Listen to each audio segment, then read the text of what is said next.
It's been a long time. My apologies for that. And I'd like to say Happy New Year to everybody. Been very busy, so my apologies for not being able to put out too many videos recently. In fact, I haven't put out any, so this will be the first one of the new year. As I'm making this right now, it is the second day of the Hebrew month of Cheshvan, and it's definitely time. Now, I have to tell you this. Why am I doing these videos? And the video I'm going to do right now, which is called The Secrets of Noga, is an advanced lecture. Again, I'm doing these videos in order to show people, if you're Jewish or from Bnei Yisrael, that there is a lot more than you possibly really know.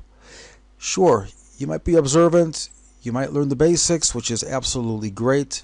Of course, the Torah, and its simpler levels, the basic commentaries, also the Gemara, Talmud, Tanakh, which is absolutely great. And I strongly recommend you continue to do that. However, there is another level again, which is the Kabbalah, Hasidus, if you want to call it as well too, which is also very important to really understand in much more depth and breadth of how much God, Hashem, has given us. What you need to understand, my Jewish brothers, sisters, family, children of Israel, is that Hashem has given you, has given us an incredible, rich inheritance, and there is just so much of it. It's infinite. Don't limit yourself to just a little bit, to just a handful. See how much God has given. And again, this is a part of what I'm doing in these classes, in these lectures, is to just begin to open up your eyes to how much there really is. And the depth and the richness of it all. It opens up your soul. And the whole idea is to have that relationship and that feeling, the real feeling of cleaving to God, knowing God. If you're married, as you know your spouse, so should you also know God, or actually even more so.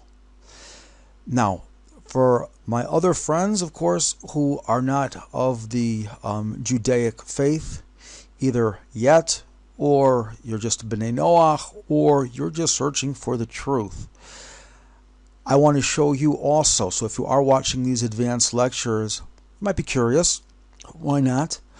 Just to show you also that there is so much more than you possibly know. Therefore, I don't usually waste my time in trying to go through verses or general topics and trying to prove scriptures. There's a lot of other rabbis who do these things, and that's absolutely fine because that information is important to do. What I'm doing over here is trying, I might do some of those too, by the way. Just for the record, I might. But my main thing over here is to show you that you're only playing like with Lego instead of building a big building. You have little toys, you don't have the tools. For instance, let's just say that you want to study and you want to know more about matter. Let's take biology. You want to be able to understand or identify what a cell is, molecules, atoms. And all you have in order to do that is somebody gave you a magnifying glass, regular magnifying glass. Can you do it? Can you discover all of these other secrets and all of the depth of all of this stuff? Can you identify? Can you see it? Of course you can't. Now you can see with a magnifying glass a lot more than you can see otherwise. That's for sure. But you don't have the proper tool in order to get into the depth at the micro level, or even a telescope at the macro level, like Hubble, for instance. This is where I'm trying to give you the tools to be a springboard to show you, get a glimpse into the depth of what the Torah is and what God has given to the children of Israel. So therefore you will be able to start search actually for the real truth. And those who are searching for the real truth, again, we have it. God gave it to us. It wasn't something we created. It was something given to us by the Creator Himself. Now, I'm going to begin And again, I'm not going to go into too much detail of explanation. What you'll understand. What you don't, you can email me at searching the number 4, the one truth at gmail.com. And the 1 is also a number. So it's searching the number 4, the number 1, truth at gmail.com. And I'll be able to answer your questions. I'm seldom on Messenger on Facebook, so my apologies for that, but that's just how it works. My timing is limited, so I'm not always there. But I do answer emails when I do get the emails. Now, moving along. The secrets of Noga. What is Noga? Noga is what's called, in terminology of the Kabbalah, glow. That's how it's loosely translated, but this is a spiritual illumination that emanates from God, the Creator Himself. Now, before I continue, as I said, I'm not going to elaborate too much. There's something very well known in the Kabbalah, especially from the words of Rabbi Shimon Bar Yochai, that says, if you're going to reveal a matter, you need to conceal 2 matters. And this is what I put an effort to do likewise. And it's important to do such a thing as well, too. He understood it very, very well. He was probably the most who understood it. But it follows the tradition, and I keep to this tradition likewise. So now, when Hashem, God, covered Himself, this being known in Kabbalah as what's called the tzimtzum, restriction or constriction, all His supernal light was but a sudden flash, where only the residue of that supernal light of God remained. I also want to add that the Devar Torah, this lecture that I'm giving, is going to cover some parts of Bereshit as well as Noach. So I'm going to combine kind of the two here together right now. Very important. Now, regarding this Noga, this flash, you can probably understand this better by using an example of like staring at the sun for a very brief moment, otherwise you'll go blind, and then looking away. You are going to perceive a dark imprinted circle in your field of vision. This is the aspect and the principle, but still incomparable to the original residue that we're referring to here. Now, it is important to understand that just as this example, the residue, the imprint of the sun will begin to fade, so would this original residue of this Noga, this glow, also begin to fade. Therefore, Hashem let forth but 2 small threads of His original light. Very, very what we call a machat, like a size of like a pin of His glory. And He used this light to maintain it so that it doesn't fade away. If He would withdraw it for a moment, nothing would exist. It was thus from this original supernal residue that all of the supernal worlds were formed. This residue, which is the withdrawal that remains of His kavod, of God's glory, is what we call the first and the highest Noga, that even came before the world of Adam Kadmon. Now, when we're talking about worlds, we're talking about Adam Kadmon, or in Kabbalah Ak, Atzilut, Bria, Yetzirah, and Asiya, translated as primordial man, emanation, creation, formation, and the world of doing or making. Now, all of this, even the Noga that we're talking about, the supernal highest level, even came before anything else. And it was from this highest Noga that actually formed the first holy name of God, according to the world of Adam Kadmon that created it. This name being the Shem Havaya with the Aleph, that God's name Yud Kei Vav Kei, but spelled with the Aleph, which is the gematria of 45, or known as the Shem Ma, the name of 45. Now hold on, we'll get to that later on. Another question from the other Kabbalists or whoever people are listening to. Yes, that's the name of Yetzirah too. but that's the bottom of the pipe of the tzinor. There's also a top to that. And the highest one is actually parallel, which is an Adam Kadmon. That's why Adam is 45. Secrets that were revealed by the Arizal and by the Ramak, Rav Moshe Cordovero, just for those who want this additional information. Now within this Noga, let's get back to there, the unbridled will of Hashem's desire and purpose of creation, as well as all that is needed in order to cause everything to manifest, is inside this original Noga. Thus, this glow, spiritual illumination, formed the name of Hashem, as I mentioned again, which is the name Yud Kei Vav Kei with olives, the name of Adam Kadmon. Now, the remains of the illumination was the next level then of the Noga that formed Hashem's name Yud Kei Vav Hey, but with the Yuds, which is the Shem Av, the 72 value of God's name. This formed the world of Atzilut. The remains of the illumination then, and everyone goes down a level, formed the next world of Bria. The remains of this formed the next world, which was Yetzirah, and it goes all the way down until this world of Asiyah, which is God's name of Yud Kei Vav Kei, but with the Hays. That's how it's spelled in full, which is the value of 52. This formed again the world of Asiyah. There are thus 5 levels of illumination of Noga, which is the real essence of Or, of light. Understand, light is but a garment for the Noga, which is like a soul in comparison, and it gives function and purpose in order to manifest itself. A remez, or a hint to all of this, are the 5 times that it is written in the Torah the word Or in regards to the first day of creation. Concerning this it is written, Vayomer Elohim Yehi Or, Vayehi Or. Vayar Elohim et Ha'or, Ki Tov, Vayabdel Elohim bein Ha'or uvein HaChoshech. Vayikra Elohim La'or Yom, V'lachoshech Kora Laila. Vayehi Erev, Vayehi Voker, Yom Echad. Translated as, and God said, let there be light, and there was light.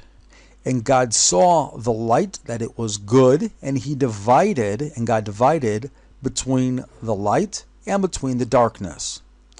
And God called the light day, and the darkness he called night.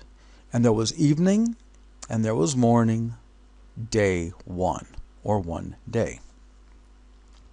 When we add up the extra 3 Hebrew prefixes, because if you listen carefully, you're going to hear that there was Or, but there was also Ha-Or twice, and there was La-Or once.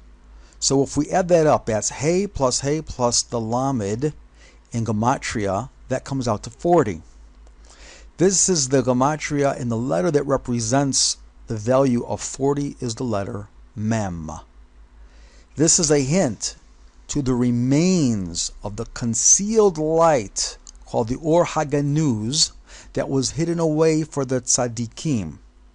This remains remnant of this light, thus became manifest in what's called the luminaries and their hosts.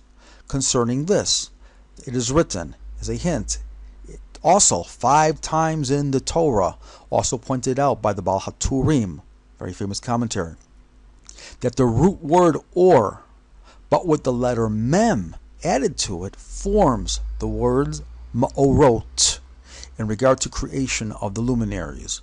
Therefore, concerning this, it is written, Vayomer Elohim Yehi Ma'orot Birkiyah Hashemayim Lahavdil Bein Hayom Ubein Halayla V'hayu La'otot Ulamo'adim Uyamim V'shanim V'hayu La'ma'orot Birkiyah Hashemayim Laha'ir Al Haaretz Vayehi Chen Vayas Elohim et Shnei Hama'orot Hagadolim et Hama'or Hagadol Lememshalet Hayom Ve'et Hama'or Hakatan Lememshalet Halayla ve'et ha'kochavim. Vayiten otam Elohim b'rekiah hashamayim l'ha'ir al ha'aretz v'limshol bayom v'layla l'habdil bein ha'or v'bein ha'choshech v'yar Elohim ki tov vayehi erev vayehi voker yom revi'i. Translated, and God said, let there be luminaries in the expanse of the heavens to separate between the day and between the night, and they shall be for signs and for appointed seasons and for days and for years. And they shall be for luminaries in the expanse of the heavens to shed light upon the earth, and it was so. And God made two great luminaries, the great luminary to rule the day and the lesser luminary to rule the night and the stars. And God placed them in the expanse of the heavens to shed light upon the earth and rule over the day and over the night and to separate between the light and between the darkness. And God saw that it was good, and it was evening and it was morning on the fourth day. Come now and understand, when we multiply the gematria of the word Noga, and understanding Noga, the gematria is 58. We are going to get the value of 290. Now, what does that mean? What was Hashem's original purpose of creation? It was to create this lowest world called Aretz, the earth. This word can be understood, therefore, taking apart the word as Aleph Ratz, where the Aleph is a hint to the Or from the aspect of the Noga, that, as it were, runs, Ratz. It wants to quickly fulfill its purpose, and the gematria of Ratz is 290. It runs to fulfill the desire and intent of why it was created. And this is an example and what we also should do. Now we'll understand further that, again, the gematria of Noga, which equals 58, is also the secret and the true meaning of the word Chen. Now, you've heard the word. What does it mean? It's loosely translated as grace or favor. Concerning this, it is written for the first time in the Torah, but preceding that, the pasuk says, or the verse, Vayomer Adonai emche et ha'adam asher barati me'al pnei ha'adama me'adam ad behema ad remes v'ad of hashamayim ki nichamti ki asitam. And the Lord said, I will blot out man whom I created from upon the face of the earth, from man to cattle to creeping thing to the fowls of the heavens, for I regret that I made them. Now the word vinichamti, it's not really regret. It repents me. It's basically that I've consoled myself from making them. It's a tricky word to translate because God doesn't regret anything. And after that, the next verse says, V'noach matzah chen be'enei Adonai. Meaning that Noach found favor or grace in the eyes of God. Now let me ask you a question. If Hashem would have wiped out all of humanity from the face of the planet, it would have negated the very purpose of creation itself. Do you agree? Of course. Thus, it was through Noach, called in the translation Noah, but in Hebrew it is Noach, Nun and Chet, that the very purpose of creation would still have purpose and achieve its original desired result for being created. Thus, the word Noach and the word Chen are the same exact letters but switched around. They have the same gematria value of Noga, which is 58. Now, why is that? Because Chen is the outer garment of the fifth lower level, the lowest of the Noga. Come now and understand this. The gematria of Mashiach, the Messiah, we're all waiting for, who will fulfill the purpose of creation, bringing the whole world to the proper level of knowing God, is 358. That's the numerical value gematria. This portion of his essence that contains the number 58 is the aspect of Chen, but on a much stronger level, which actually emanates from the highest level of Noga as opposed to the lowest.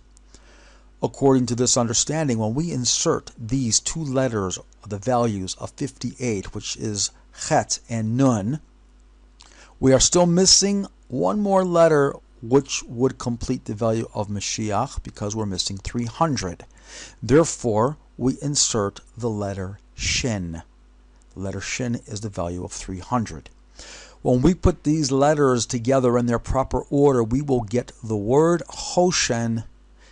Now, the Hoshen again was the main centerpiece that had the 12 stones, and inscribed also on them were the names of the children of Israel, plus also Shivte. Yisrael was also inscribed. All of this was to something very, very extremely special, and I'm going to explain.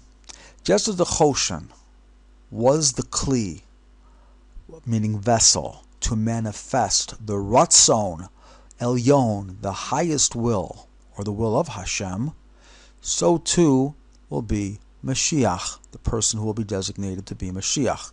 It is well known from the Torah that in order for the Hoshen to function properly, it needed to have inserted inside of it what's called the Urim V'Tumim.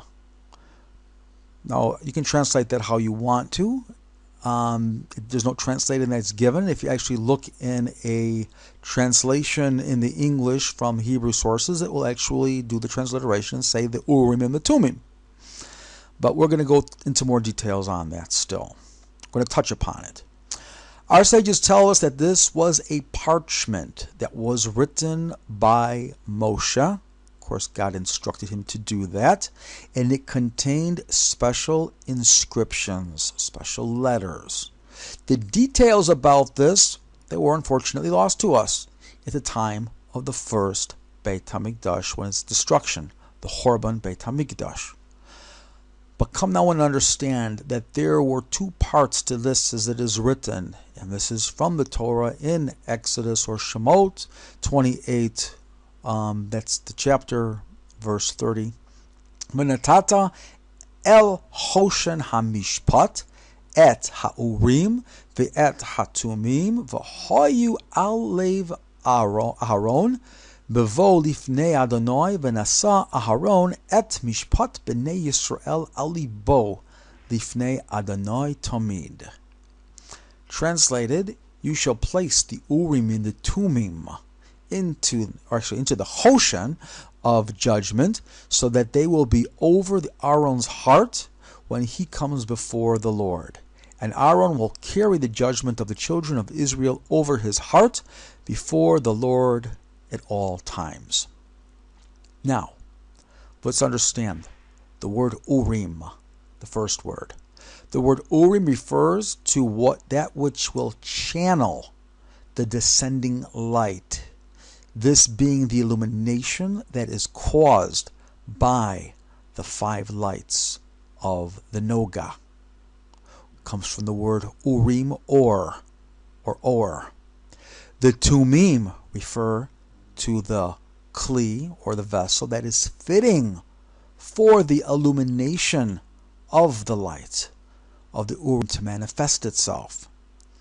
The word Tumim also means complete, whole, perfect. This is also a hint to what the vessel actually is. Further hint is that the Hebrew word Tumim contains within it the word Mayim, which refers to the unification of the upper waters and the lower waters. The letter Taf that precedes this has the gematria value of 400.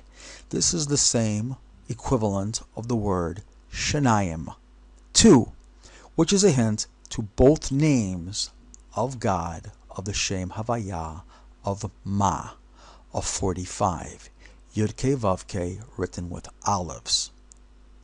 Behold, knowing this, we can now understand or get an idea that the Tumim contain the full written names of Hashem in the order of Ma, Ab, Sag, Ma, Ben, from ascending to descending.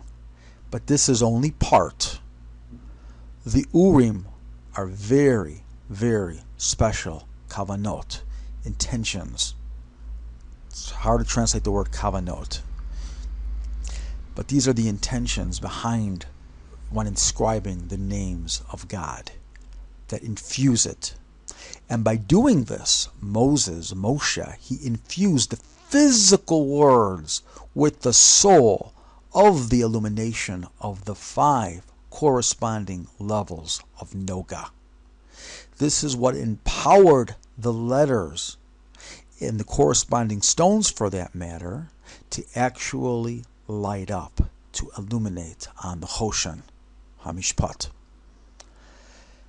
Come now and understand a little bit more. Profound secret. All of this pertains to the hidden secrets of what's called the Maaseh HaMerkavah, is mentioned in regard in the writings in the Navi of Yechezkel. Now, if you look over there, you will see that the word Noga is actually mentioned 4 times, but there is a 5th time in a different parak. Understand, these, in their placement and the information that surrounds it, are literally the keyholes, but only those few who are deemed responsible, holy, worthy tzaddikim are the keys actually entrusted to. May we strive with all of our heart, all of our soul, to attain this level and be worthy also of possessing such holy keys. I hope that we'll be able to do so. And if not, we'll still gain a lot on the way. Maybe one of these days, when the final redemption actually does happen, and as the world will be filled with the knowledge of God, as it says, the waters cover the sea, then we're going to understand, finally. But until next time, let this suffice to hold you, to hopefully have taught you again some of the profound levels of what God has given to the children of Israel. Look deeply. Don't be afraid. Penetrate if your soul is looking and searching for the truth. Thank you.